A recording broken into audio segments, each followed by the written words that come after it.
Bless the mind too small for doubt. Today's project is going to be a fallen Terminator Captain that we're going to turn into an objective marker. And here we have the Terminator Captain. This was supposed to be a Salamander's Captain, which is why he's green. I got this from a friend who still plays Salamanders. It's just that this is one of the models that he doesn't really use. Honestly, I don't know if he ever actually used it, just because it doesn't look like it's that well painted. Or maybe if he did paint it, then it's really well painted. But the point is that it is a model that's already painted and it's already built. I could drop this into some type of solution like simple green, get rid of the colors, weaken the glue. That way it's easier to actually work with. But I don't really think that's necessary, just because the paint doesn't look like it's that bad. It's not that thick. The first thing I want to do is just kind of get an idea of how I'm going to build this guy to be a fallen captain. And obviously the first idea is to have him on his back, so he'll be laying flat on whatever surface I choose. I'm going to have to get rid of this cape. I'm probably going to have to cut down this way with probably a Dremel tool, and obviously the hands and feet. So the limbs need to be repositioned, which means that I'm going to have to make incisions probably in the arm area. So let's start by seeing if I can actually take this off of the base. Sometimes it's just a matter of wiggling it. The little tip fell off. It's just like so. Okay, cool. The arm does come off. I wonder if this is all one piece. Let's see. Oh, nope, it's not. So we take this bit off, and it's connected to the cape. Let me see if I can salvage some of the wire I did. So this is really good. The hands came off pretty simply.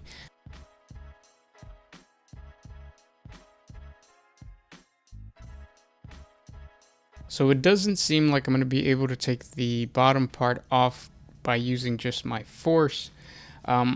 I would try to use a simple knife, but like I said, I think this has a peg, and it would take me too long to try to cut through that plastic peg with this knife. So that is why I am going to rely on my handy dandy Dremel tool and see if I can cut this guy. So we're going to go ahead and do that.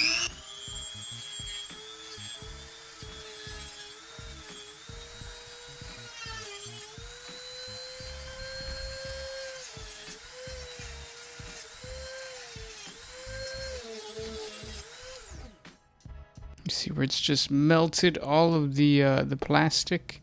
Pretty intense. And there you have it. We have the full captain all by himself. I was able to get rid of the base. Now there are two things that I need to do next. I either have to use the Dremel tool to shave this down so that he can lay flat. Also get rid of the cape, because the cape is obviously flowing as if he was standing up, so it's pointing this way. So getting rid of the cape might be the easier one. Yep, it was. Simply just remove that piece, throw it away. So he's just going to be laying flat like this. The next thing I want to do is take the head off. Now, because he is a captain that's just kind of been there for a while, I don't want this human-looking head, obviously. I don't want any flesh. So I'm going to remove that head and replace it with something that you'll see in a little bit. The first thing I'm going to do is going to try to pull it out with these.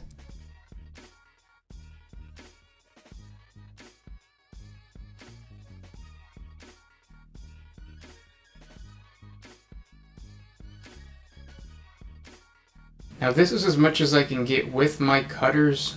Now what I'm going to do is move on to the Dremel tool and basically just with this bit get rid of the sides and everything, or get rid of the entire head from in there.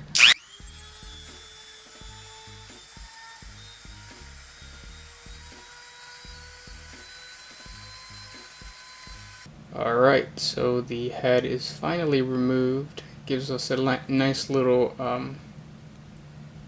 area to put the skull in, and the inside looks kind of cool now. It's like he he melted away. What I want to do is I want to clean up these little bits. I want to create a flat surface so when I re-glue the arms, it just looks better, it looks cleaner. So I'm going to go ahead and do that with just a simple knife.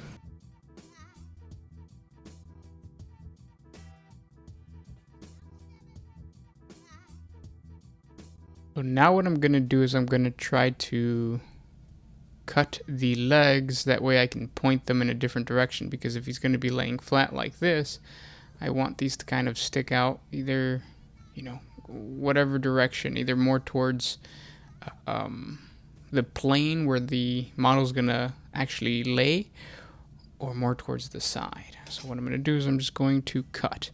What I'm debating now is whether I should just cut straight through this way, or if I just should cut down like this and then tilt it and then use green stuff to try to make it look better. I think I'm just going to cut down like this. Alright, so here is the foot. So if he's going to be laying flat like this, this foot should bend towards us a little bit. So maybe if I wonder if I can just bend this.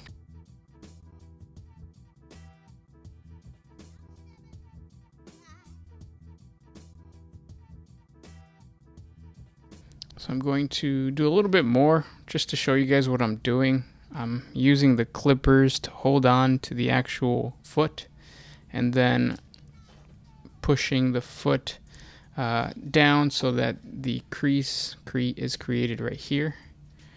And I'm just pushing it up against the table. Oh, I think I did a little too much. But it's okay, because I could just fix that with a little bit of green stuff. That way, once I re-glue it, it looks like this. And then put some green stuff on it.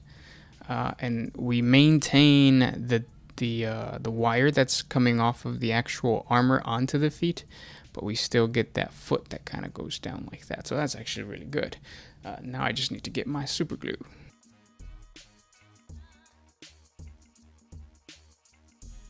On to the next one.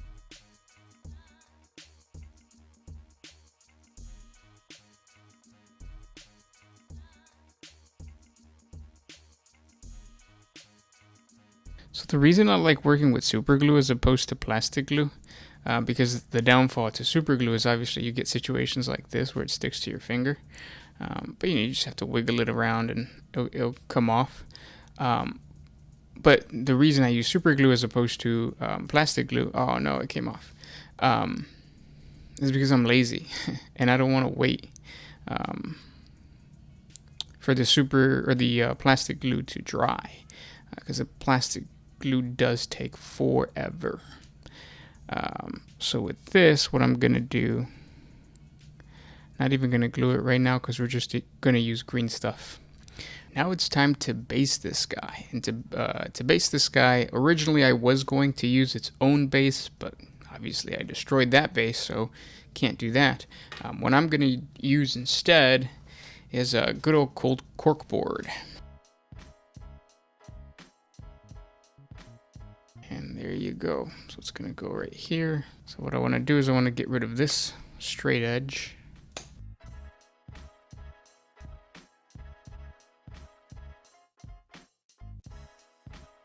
So I have decided that I need to get rid of the cape.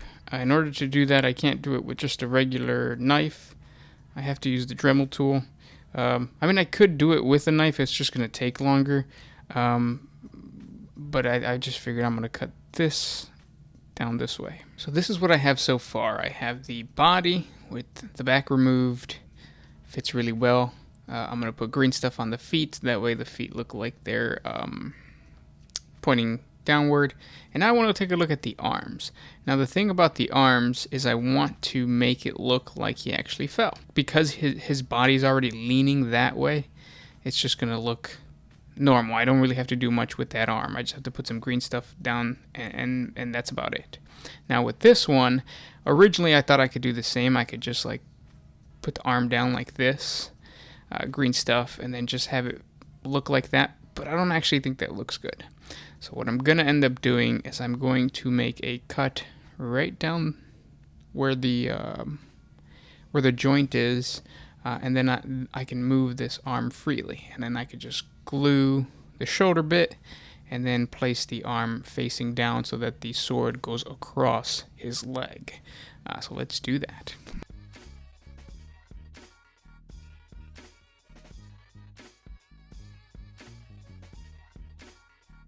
And it is cut.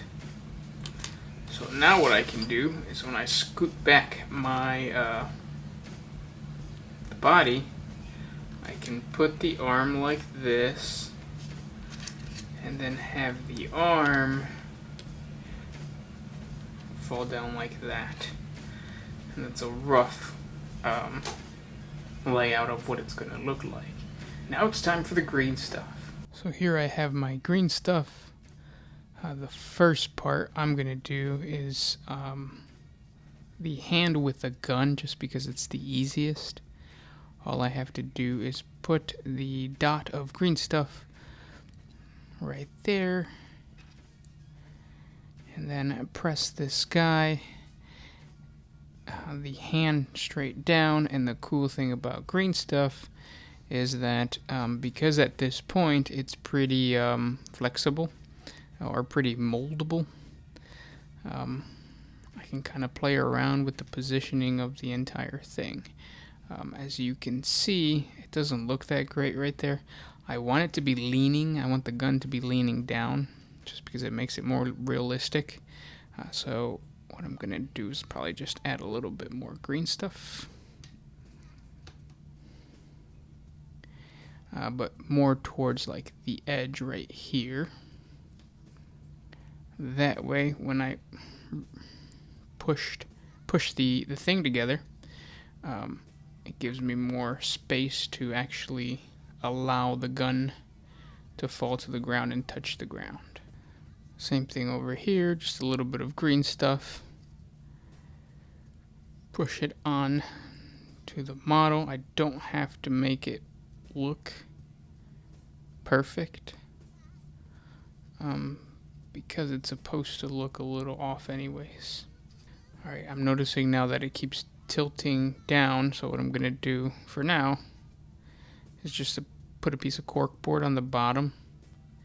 Once I actually start basing it, in order for this gun to touch the base or the plane on the bottom, I'll probably just add a little cushion in the back so that the model leans that way. What that means is that for this weapon, I'll probably just have to put it here, and then it just makes sense because the sword itself is resting on the fallen brother.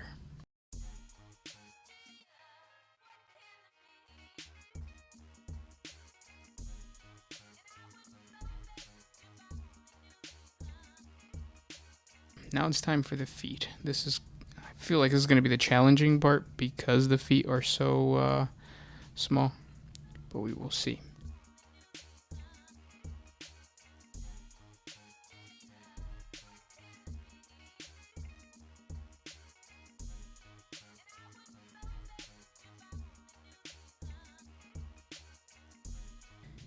And we're going to leave that to harden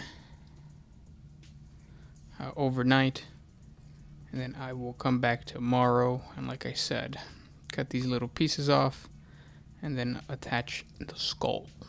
Alright, 24 hours later, and it looks like the green stuff has settled. I went in and actually cleaned it up a little bit, but there's still like mold line, or not mold lines, but there's still areas where you can tell that it's just green stuff that's thrown on there. So what I'm gonna do with this is shave it down with a Dremel tool.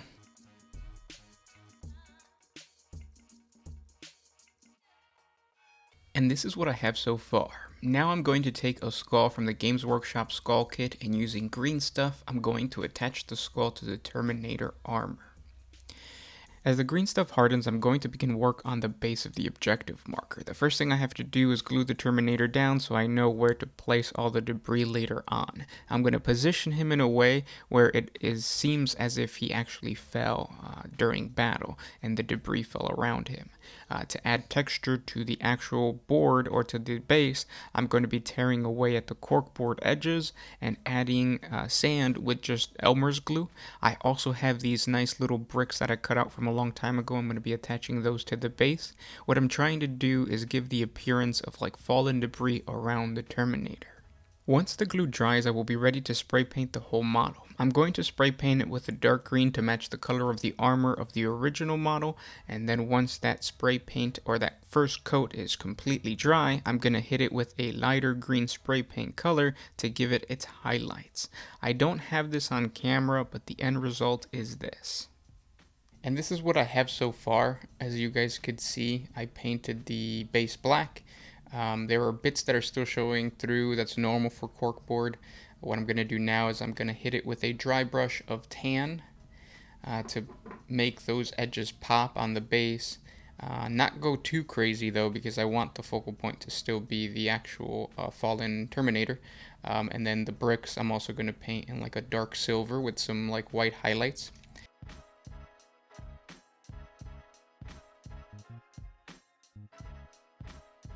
And this is what I have so far. I'm not going to try to do a painting tutorial on this guy, at least any further, and that's just because I'm not that great of a painter. I think there are other YouTube channels that are way better, and they also showcase their painting skills way better. I'm still kind of learning how to maneuver through the camera and all that kind of stuff.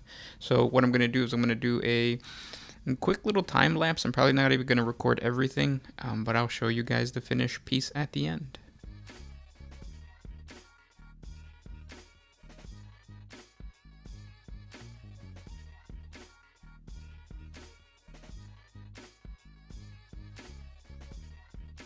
And this is the finished piece. As you guys can see, I try to pay as much attention to the skull because that's going to be the focal point, and obviously the sword and the gun, which was easy just because metallic draws the eyes. I also put a wash. It's still kind of drying, which is why a lot of this is kind of shiny.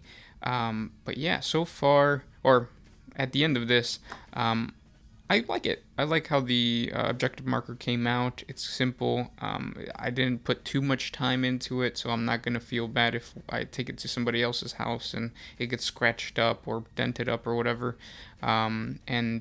Yes, overall, I hope that this was helpful, and if you guys have old Marines that you guys want to like break apart and make into objective markers, I hope this gives you ideas or inspiration as to how you would do it. Now I'm going to be trying to do more of these videos. Subscribe to the channel if you enjoyed this little kit bash or this little conversion video, and if you have any suggestions, let me know what they are in the comment section below. I expect to improve with my just recording skills and just getting all the details. Yeah, any feedback would help out. Just let me know in the comment section below. With that said, this was Gershwin with One Mind Syndicate signing out.